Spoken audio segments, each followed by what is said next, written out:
여러분, 안녕하십니까? 오늘 아침 거울을 보셨습니까? 그 거울 속에 비친 얼굴을 보며 무슨 생각을 하셨습니까? 혹시 이런 생각을 하지 않으셨습니까? 아, 벌써 이렇게 나이를 먹었구나. 시간이 참 빠르다. 그런데 말입니다. 우리는 시간이 빠르다고 말하면서도 여전히 바쁘게 살아갑니다. 아침에 눈을 뜨자마자 무언가에 쫓기듯 움직이고 밤늦게까지 이것저것 걱정하고 내일 할 일을 미리 걱정하며 잠자리에 듭니다. 부처님께서는 이렇게 물으셨습니다. 남은 세월이 얼마나 된다고 그렇게 아둥바둥 사는가? 이 질문이 여러분 가슴에 어떻게 와닿으십니까? 혹시 찔리는 구석이 있으십니까? 아니면, 맞아. 나 왜 이렇게 사는 거지? 라는 생각이 드십니까? 오늘 이 시간은 특별합니다. 우리가 왜 이렇게 바쁘게 아둥바둥 살아가는지, 그리고 진정으로 평화로운 삶이란 무엇인지를 함께 생각해보는 시간입니다. 60년, 70년을 살아오신 여러분께 드리는 부처님의 가르침입니다. 지금부터 귀 기울여 주십시오. 이 말씀이 여러분의 남은 인생을 완전히 바꿔놓을 수 있습니다. 우리는 왜 멈추지 못하는가? 여러분, 솔직하게 말씀드리겠습니다.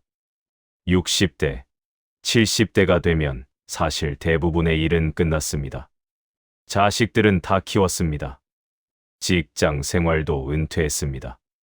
집도 마련했고, 재산도 어느 정도 정리됐습니다. 이제는 좀 쉬어도 되는 나이입니다. 그런데 왜 우리는 멈추지 못할까요? 아침에 일어나면 뭔가 해야 할 것 같고, 가만히 있으면 불안하고, 쉬고 있으면 게으른 것 같고, 그렇습니다. 자식들 걱정, 손주들 걱정, 돈 걱정, 건강 걱정, 세상 돌아가는 것 걱정. 걱정이 끝이 없습니다. 부처님께서는 이렇게 말씀하셨습니다. 사람들은 평생을 달리지만 어디로 가는지는 모른다. 다만 멈추는 것이 두려워 계속 달릴 뿐이다.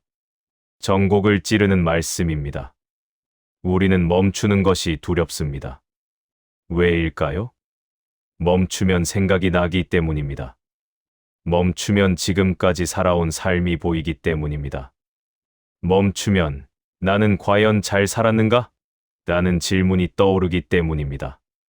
그래서 우리는 계속 바쁘게 삽니다. 바쁘게 사는 것으로 그 질문을 피하려고 합니다. 나는 바빠. 그런 거 생각할 시간 없어. 라고 스스로를 속입니다. 어떤 분은 이렇게 말씀하십니다. 손주들 봐줘야지. 애들 도와줘야지. 집안일 해야지. 바쁘게 사는 게 좋아요. 물론 좋습니다. 손주들과의 시간도 소중하고 가족을 돕는 것도 아름답습니다. 하지만 부처님께서 물으십니다. 그것이 진짜 기쁨에서 나온 것인가? 아니면 불안에서 나온 것인가? 우리 마음 깊은 곳을 들여다보면 많은 경우 불안입니다. 내가 쓸모없어지면 어떡하지? 내가 필요 없는 사람이 되면 어떡하지? 나 혼자 있으면 외롭고 불안해. 이것이 우리가 멈추지 못하는 진짜 이유입니다. 부처님께서는 집착이 고통을 만든다고 가르치셨습니다. 우리는 바쁜 나, 쓸모 있는 나, 필요한 나에 집착하고 있습니다. 그 집착이 우리를 쉬지 못하게 만들고 아둥바둥 살게 만드는 것입니다. 지금 이 순간 여러분께 묻습니다. 정말로 그렇게 바쁘게 살아야 합니까? 아니면 그냥 바쁜 척하며 불안을 감추고 있는 것은 아닙니까? 시간이 없다는 착각. 시간이 없어요. 이 말을 얼마나 자주 하십니까? 60대, 70대에도 시간이 없다고 말합니다. 웃기는 일입니다. 직장도 다니지 않고 출근도 하지 않는데 시간이 없다니요. 부처님께서는 이렇게 말씀하셨습니다. 시간이 없는 것이 아니라 마음이 없는 것이다. 깊이 생각해 볼 말씀입니다. 우리에게 시간은 충분합니다. 하루 24시간, 모든 사람에게 똑같이 주어집니다. 그런데 왜 시간이 없다고 느낄까요? 마음이 여기저기 흩어져 있기 때문입니다. 아침에 일어나서 뉴스를 봅니다. 세상 돌아가는 이야기, 정치 이야기, 경제 이야기. 마음이 거기에 가 있습니다. 그러다가 자식한테서 전화가 옵니다. 자식 걱정에 마음이 가 있습니다. 그러다가 몸이 아픈 데가 있으면 병원 생각에 마음이 가 있습니다. 이렇게 하루 종일 마음이 여기저기 떠돌아다닙니다. 정작 지금 이 순간에는 마음이 없습니다. 밥을 먹으면서도 다른 생각, 산책을 하면서도 다른 생각, 손주를 보면서도 다른 생각. 부처님께서는 과거는 이미 갔고 미래는 아직 오지 않았으며 오직 지금만이 실재한다고 가르치셨습니다. 그런데 우리는 어디에 살고 있습니까? 과거의 후회 속에 살고 미래의 걱정 속에 삽니다. 정작 지금은 놓치고 삽니다. 한번 생각해 보십시오. 오늘 아침에 일어나서 지금까지 몇 번이나 지금 이 순간에 온전히 있었습니까? 차 한 잔을 마실 때 그 차의 따뜻함을, 향을, 맛을 온전히 느끼며 마셨습니까?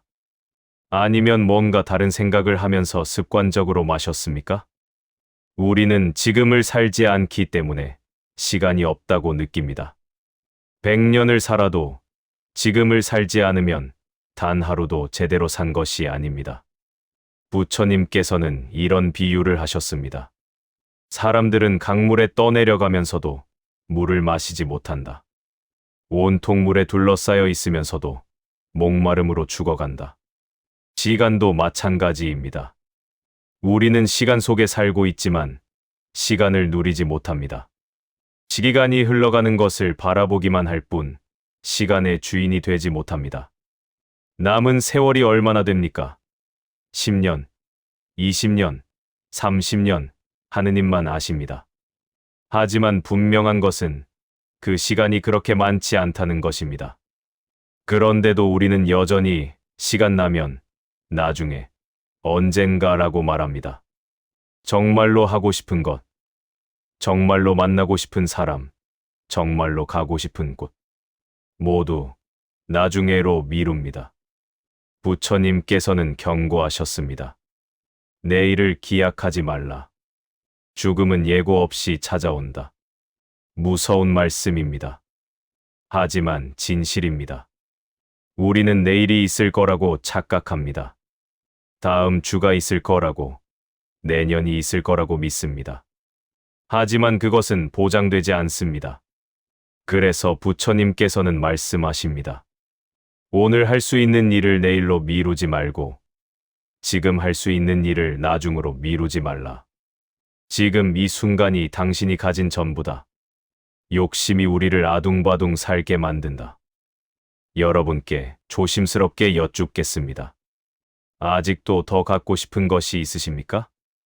60년, 70년을 살아오면서 많은 것을 이루셨을 겁니다. 집도 있고, 자식도 잘 키우고, 어느 정도 재산도 모으고, 사실 충분합니다. 이제는 편안히 쉬어도 됩니다. 그런데 왜 아직도 더 원하십니까? 자식들한테 더 해줘야지. 손주들한테 더 사줘야지. 집을 조금 더 넓은 데로 옮겨야지. 돈을 조금 더 모아야지. 욕심은 끝이 없습니다. 부처님께서는 욕망은 바닥 없는 항아리와 같다.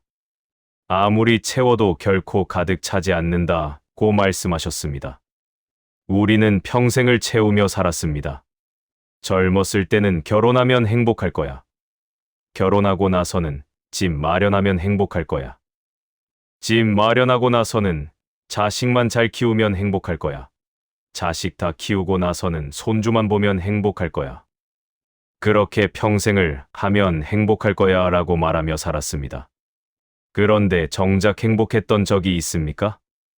행복은 항상 조건부였습니다. 뭔가를 얻으면, 뭔가가 이루어지면. 그래서 우리는 평생을 달렸습니다. 아둥바둥 살았습니다. 하지만 도착한 곳에는 행복이 없었습니다. 또 다른 욕망만 기다리고 있었습니다. 부처님께서는 이렇게 가르치셨습니다. 만족을 아는 자가 진정한 부자다.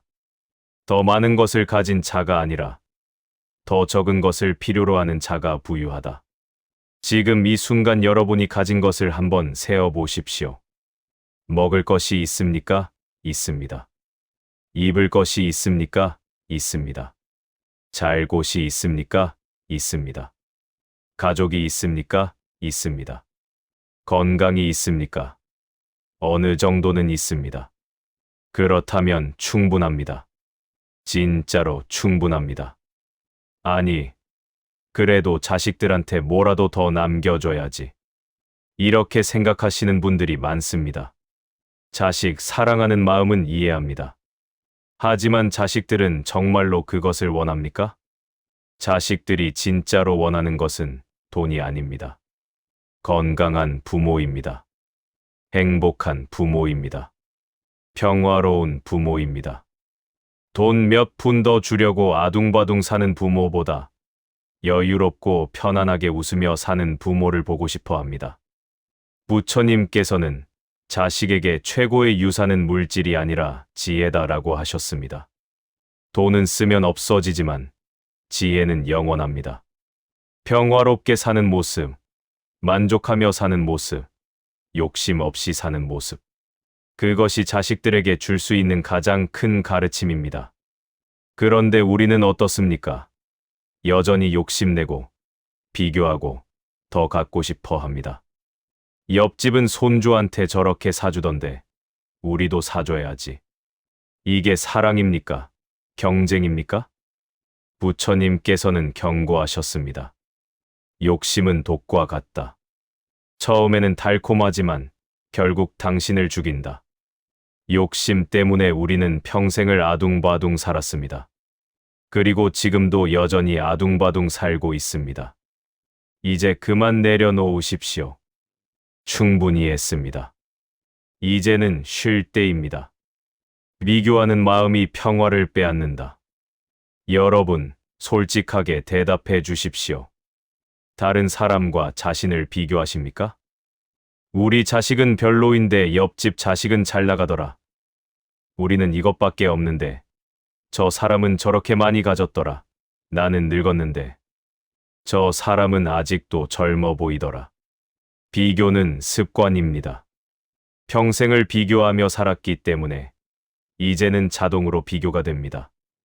누군가를 보면 자동으로 저 사람은 어떤가? 나보다 나은가 못한가? 를 판단합니다. 부처님께서는 비교는 고통의 씨앗이다라고 말씀하셨습니다. 비교를 하는 순간 우리는 불행해집니다.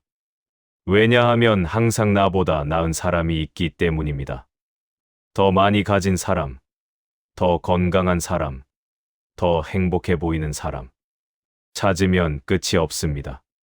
그래서 우리는 아둥바둥 삽니다. 저 사람처럼 되어야 해. 우리도 저렇게 해야 해. 뒤처지면 안 돼. 마치 경주하는 것처럼 살아갑니다. 그런데 이상한 것은 평생을 경주했는데 결승선이 없다는 것입니다. 도대체 어디까지 가야 끝입니까? 무엇을 얻어야 만족합니까? 누구를 이겨야 행복합니까?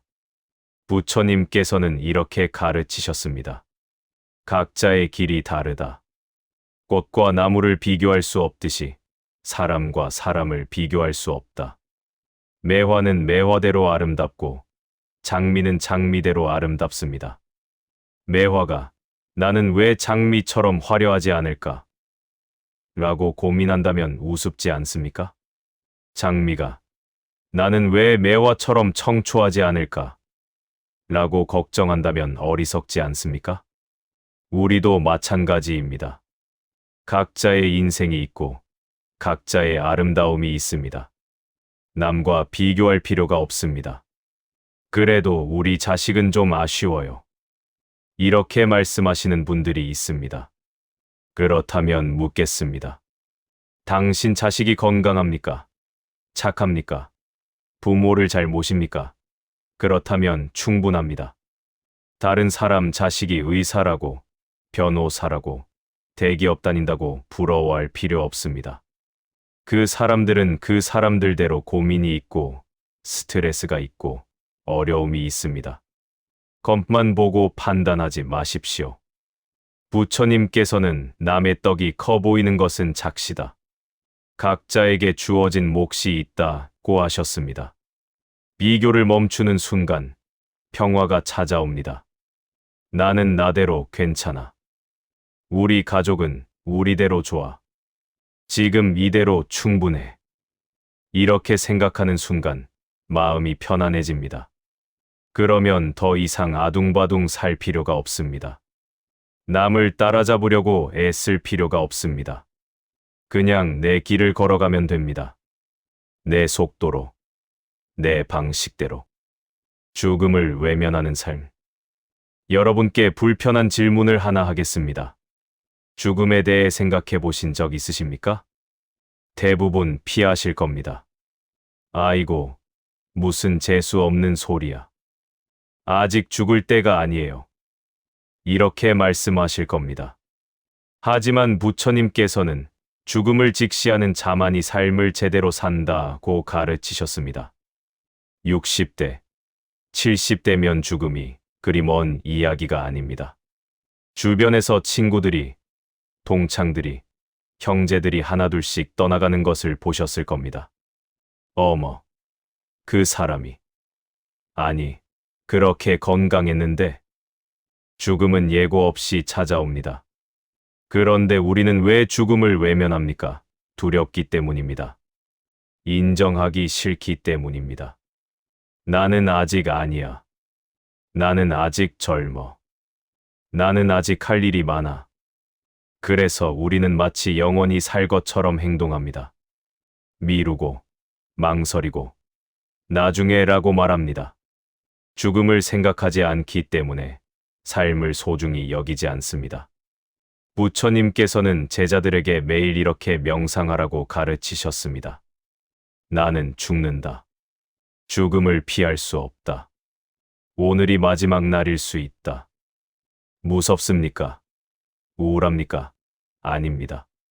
오히려 깨어있게 만듭니다. 죽음을 생각하면 지금이 얼마나 소중한지 깨닫습니다. 오늘이 얼마나 귀한지 알게 됩니다. 사랑하는 사람들이 얼마나 고마운지 느끼게 됩니다. 죽음을 외면하는 사람은 이렇게 삽니다. 내일 하지 뭐. 다음에 만나지 뭐. 언젠가 하겠지. 그러다가 어느 날 갑자기 죽음이 찾아옵니다. 그제야 후회합니다. 아, 그때 그렇게 할 걸. 아, 그 사람한테 사랑한다고 말할 걸. 아, 여행이라도 갈 걸. 하지만 때는 이미 늦었습니다. 부처님께서는 후회는 이미 흘러간 물을 잡으려는 것과 같다고 하셨습니다. 물은 이미 흘러갔습니다. 다시 잡을 수 없습니다. 그래서 지금이 중요합니다. 오늘이 중요합니다. 이 순간이 중요합니다. 죽음을 생각하면 이렇게 변합니다. 쓸데없는 것에 시간을 낭비하지 않게 됩니다. 하찮은 일에 화내지 않게 됩니다. 정말 중요한 것이 무엇인지 분명해집니다. 돈입니까? 명예입니까? 체면입니까? 아닙니다. 죽을 때 가져갈 수 없는 것들입니다. 그렇다면 무엇이 중요합니까? 사랑입니다. 관계입니다. 추억입니다. 마음의 평화입니다. 죽는 순간 통장 잔고가 얼마인지는 중요하지 않습니다. 얼마나 큰 집에 살았는지도 중요하지 않습니다. 하지만 얼마나 사랑했는지, 얼마나 사랑받았는지, 얼마나 평화로웠는지, 그것이 중요합니다.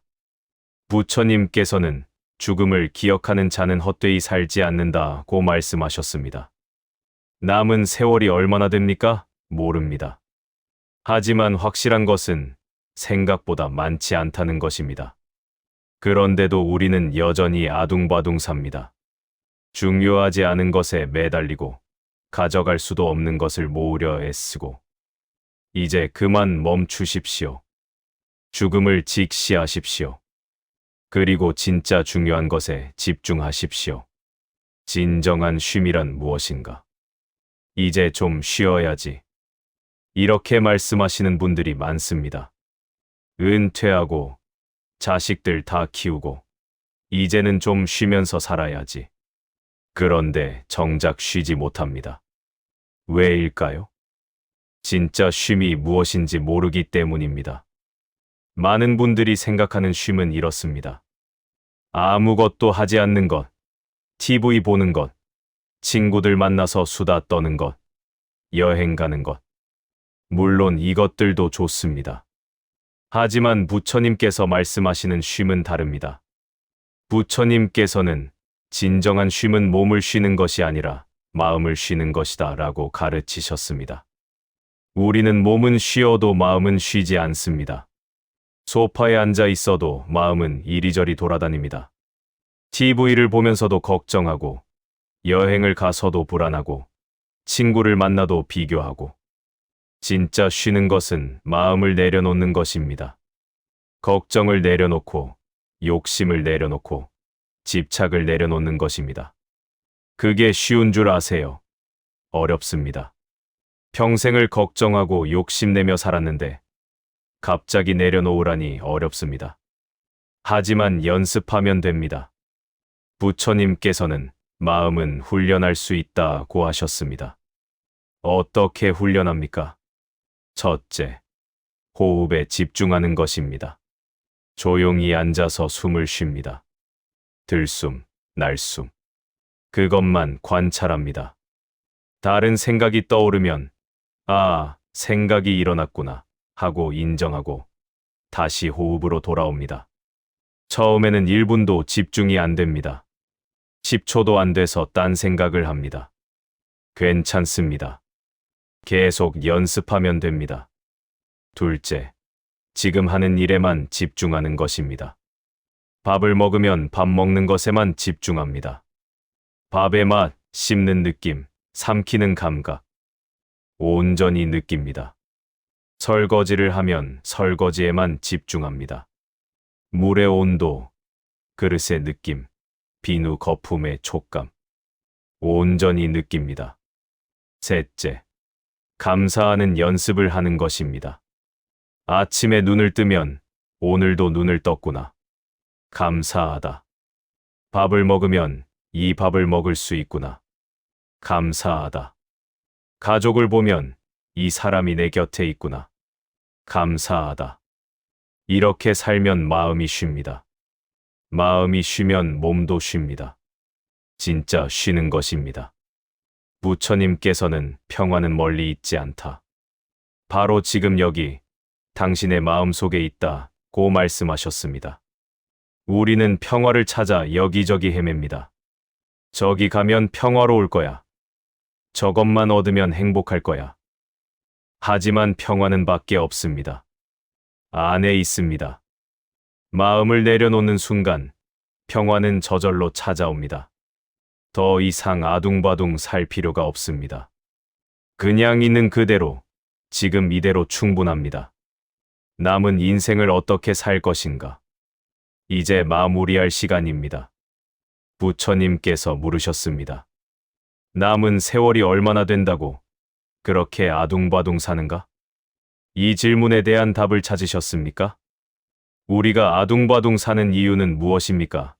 멈추는 것이 두려워서, 시간이 없다고 착각해서, 욕심이 끝이 없어서, 남과 비교하느라, 죽음을 외면하느라, 그렇게 평생을 달려왔습니다. 그런데 어디에 도착했습니까?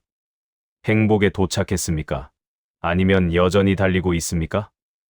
부처님께서는 달리기를 멈추는 순간 비로소 도착한다고 하셨습니다. 남은 인생을 어떻게 살 것입니까? 여전히 아둥바둥 살 것입니까? 더 많이 가지려고 애쓰고 남과 비교하고 걱정하고 불안해하며 살 것입니까? 아니면 이제 내려놓을 것입니까? 충분히 했다고, 이제는 쉴 때라고, 지금 이대로 괜찮다고 인정할 것입니까? 선택은 여러분의 몫입니다. 부처님께서는 강요하지 않으십니다. 다만 길을 보여주실 뿐입니다. 이쪽으로 가면 평화가 있다. 저쪽으로 가면 고통이 있다. 어느 길을 선택할지는 우리가 정합니다. 남은 세월 얼마 되지 않습니다. 솔직히 말씀드리면 생각보다 훨씬 짧습니다. 그 짧은 시간을 어떻게 보내시겠습니까? 여러분, 오늘 이 시간이 어떠셨습니까? 혹시 가슴 한구석이 뜨끔했습니까? 아, 나 이렇게 살고 있구나라고 깨닫게 되셨습니까? 그렇다면 성공입니다. 부처님의 가르침은 머리로 이해하는 것이 아닙니다. 가슴으로 느끼는 것입니다. 그리고 삶으로 실천하는 것입니다. 오늘부터 조금씩 바꿔보십시오. 아침에 일어나면 심호흡을 3번 하십시오. 그리고 말하십시오. 오늘도 살아있다. 감사하다. 밥을 먹을 때는 천천히 먹으십시오. 급할 것 없습니다. 한 숟가락 한 숟가락 음미하십시오. 가족을 볼 때는 진짜로 보십시오. 스마트폰 보지 말고, 딴 생각하지 말고, 온전히 그 사람을 보십시오. 화가 날 때는 숨을 쉬십시오. 말하기 전에 3번 숨을 쉬십시오. 그러면 말이 부드러워집니다. 잠자리에 들 때는 하루를 돌아보십시오. 잘한 것, 고마운 것, 감사한 것. 3가지만 떠올리십시오. 이렇게 작은 것부터 시작하십시오. 큰 변화는 작은 실천에서 시작됩니다. 부처님께서는 천리길도 한 걸음부터라고 하셨습니다. 남은 인생 아직 늦지 않았습니다. 70세도, 80세도, 90세도 늦지 않았습니다. 남은 인생 아직 늦지 않았습니다. 70세도, 80세도, 90세도 늦지 않았습니다. 지금 이 순간부터 다르게 살 수 있습니다. 아둥바둥 사는 삶을 내려놓으십시오. 평화로운 삶을 선택하십시오. 부처님의 축복이 여러분 모두에게 함께 하기를 기원합니다. 오늘 하루 평안하십시오. 내일 아침 감사하며 일어나십시오. 남은 인생 행복하게 사십시오. 고맙습니다. 나무 아미타불 관세음보살